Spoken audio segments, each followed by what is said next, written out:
pagtabang inay nga maoy tabangan mo'y usa sa tumong sa tinuig nga pagpahigayon si GMA-RTV Cebu sa Kapuso Bloodletting Activity dungan usab sa adlaw sa kasing-kasing. Si Luan Mirundina sa report.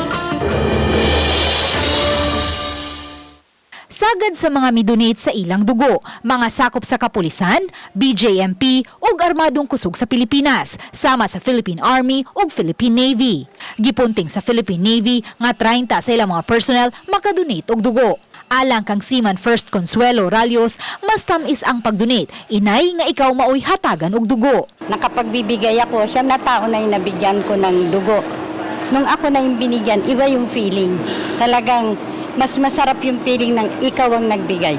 Ang dugo nga makolekta unya, maoy ihatag sa 50 ka mga tao nga mudangop sa Philippine Red Cross tungod sa panginahanglan sa dugo. Kung makahipos o usa ka gatos sa mga bag sa dugo ang Red Cross, igo na kining makatubag sa duha ka adlaw nga panginahanglan sa dugo. Busa hangyo ni Dr. Amor Shell Cantillas sa mga Sugbuanon nga modonate sa ilang dugo alang unya sa mga nanginahanglan og tabang. Sa tanan katong mga donors namo or katong gusto mo donate og dugo, ang pagkinahanglan og dugo kada adlaw. Uban ni Philip Patricio o Renante Quiñones, Luan Mirondina, Balitang Westda.